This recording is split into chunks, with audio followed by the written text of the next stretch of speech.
Uma amostra de um mol de um gás diatômico ideal se expande. Essa expansão é representada pela linha reta de 1 para 2 no diagrama P por V. Depois o gás é comprimido isotermicamente. Esta compressão é representada pela linha curva de 2 para 1 no diagrama PV. Calcule o trabalho total realizado no ciclo. Os dados são P1, 2 atm, V1 igual a 11,50 litros, P2 também é dado do problema, vale 0,80 atm, e a constante universal dos gases, 0,082 atm litro mol por Kelvin. Então, nosso diagrama P por V consiste de dois processos. Um processo isotérmico, na verdade, uma expansão isotérmica de 1 para 2, e depois, consiste de uma compressão que não é isotérmica, né? A pressão, volume e temperatura estão variando, e depois sim uma compressão isotérmica de 2 para 1. Então, nesse diagrama P por V, a área dentro dessas duas curvas é numericamente igual ao trabalho, que é o que é desejado para esse problema. Então, eu posso dividir esse problema em duas partes. Primeiro, eu desenho o diagrama P por V e calculo o trabalho sob o processo de 1 para 2, onde volume, pressão e temperatura estão variando. Então, aqui está o valor da pressão P1, o volume V1, a pressão P2 e o volume P2, no diagrama P por V. E depois eu divido o problema no outro diagrama P por V do outro processo, que é o processo, agora sim, isotérmico. Então, aqui está o diagrama de Clapeyron, o diagrama P por V. Eu vou desenhar aqui a isoterma. Atenção agora aqui, que a isoterma, na verdade, é um processo de 2 para 1. Então, deixa eu me corrigir aqui. Então, veja que a orientação é de 2 para 1, é uma compressão isotérmica. O volume diminui isotermicamente. Então, aqui está o mesmo valor de pressão P1, pressão P2, volume V1 e volume V2. Então, veja que os pontos 1 e 2 têm sempre a mesma pressão, mesmo volume e mesma temperatura. Então, aqui, essa área achurada, essa área pintada aqui é numericamente igual ao trabalho. Então, qual é o trabalho ao longo desse processo de 1 para 2? Qual é o trabalho do processo de 2 para 1?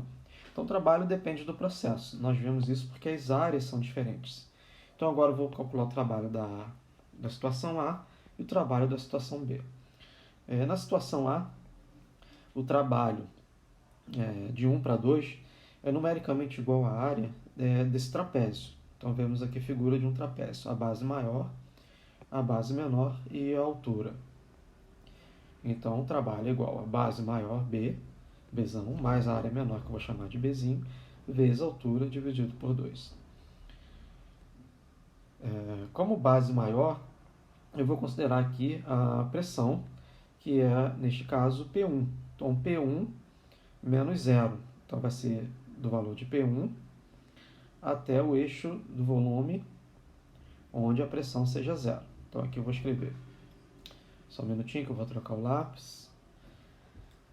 P1 menos 0. A base menor será essa base aqui, que está associada à pressão P2 até o eixo dos volumes. Então, a base menor é P2 menos 0.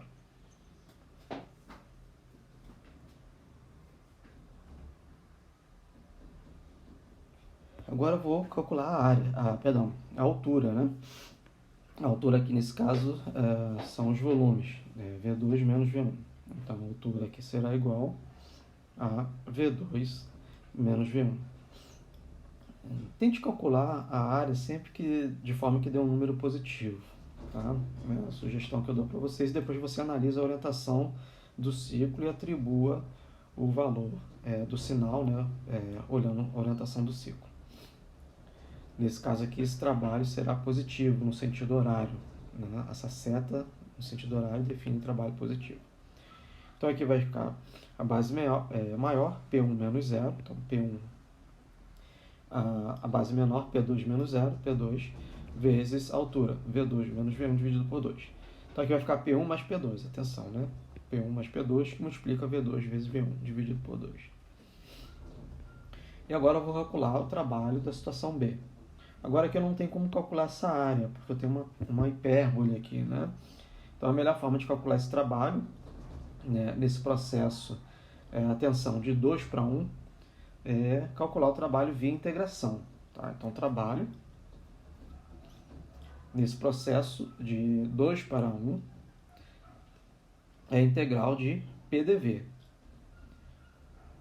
Cuidado que aqui eu coloquei os índices errados, tá? Então eu vou corrigir aqui esses índices. Na verdade, é o trabalho de 2 para 1.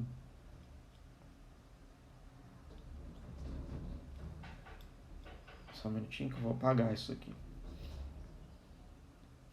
Então, trabalho de 2 para 1. Esse trabalho provavelmente será negativo, tá? Porque eu saindo de 2 para 1, então o volume está diminuindo nessa compressão isotérmica.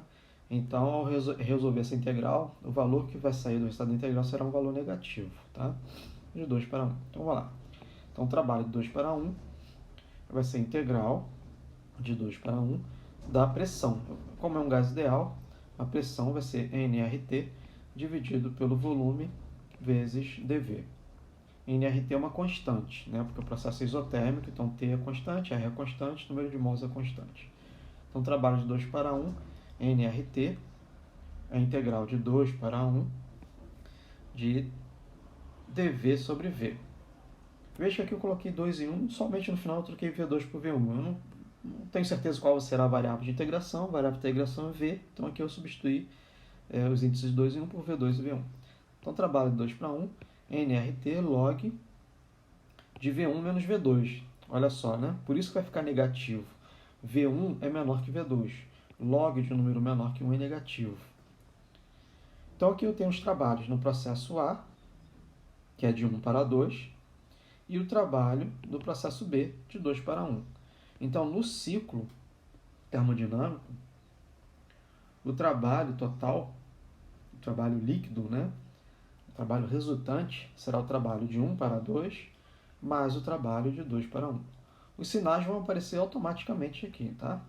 Então, trabalho de 1 para 2, no sentido horário eu vou considerar como positivo, né?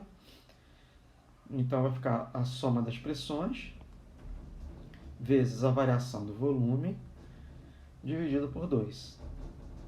Esse número será positivo. Pressões são positivas, V2 é maior que V1, então o trabalho é positivo.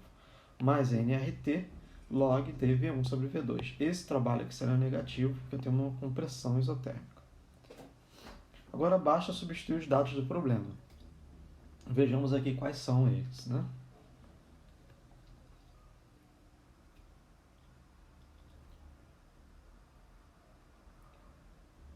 Então, deixa eu aqui olhar o enunciado. A pressão P1 vale 2 atm, 2 atmosferas. A pressão, o volume V1 vale, a pressão P2 vale 0,80 atm. Então, as pressões P1 e P2 são dados do problema. Agora vejamos aqui os volumes. O volume V1, 11,50 litros. O volume V2 não é dado no problema, então eu vou precisar calcular esse V2 aqui. Eu vou usar a equação do gás ideal. Número de mols igual a 1. É a constante universal dos gases, 0,082 atm litro dividido por mol por Kelvin. Opa, então eu não vou precisar converter nada aqui, né? Porque as pressões estão em atm, os volumes estão em litros, a constante universal dos gases está em atm, litro, mol, Kelvin. Então eu não preciso fazer nenhuma conversão para o sistema internacional, que seria Joule e Pascal, né? Onde Pascal é Newton metro quadrado. Outro dado aqui importante é a temperatura, vejo que T aparece nas minhas equações, então precisaria avaliar quanto vale esse T. Eu posso usar aqui a equação do gás ideal para determinar a temperatura. A temperatura no ponto 1 é diferente da temperatura no ponto 2, mas eu posso obtê-la por meio da equação aqui de Clapeyron, né? Que P1 V1 sobre T1 é igual a P2 V2 sobre T2. Veja que os processos 1 e 2 ocorrem numa isoterma. Então, as temperaturas são iguais. Tá? Então, aqui eu vou ter T1 e T2. E T1 é igual a T2 porque eu tenho uma isoterma. Então, a temperatura é a mesma, né? Entre esses pontos 1 e 2. Então, daqui eu tiro que V2 vai ser P1 sobre P2 vezes V1. né, nessa equação aqui, tomando aqui o processo isotérmico. Então eu posso substituir essa expressão do V2 na minha equação para o trabalho. Veja que V2 aparece na primeira parcela e V2 aparece na segunda parcela. Você poderia calcular aqui, mas eu vou obter a equação algébrica. Então vai ficar P1 mais P2 dividido por 2 vezes V2, que é igual a P1 sobre P2 vezes V1. Opa, deixa eu corrigir isso aqui. Só um minutinho. Vamos pegar a borrachinha aqui. Então, P1 sobre P2 vezes V1, que é o volume V2, olha lá na equação anterior, menos V1, fecha parênteses, mais nRT log de V1 sobre V2. Veja que V1 sobre V2 é igual a P2 sobre P1. Tá? Estou usando essa equação que eu obtive aqui de Kepler-1. Então, vai ficar log de P2 sobre P1.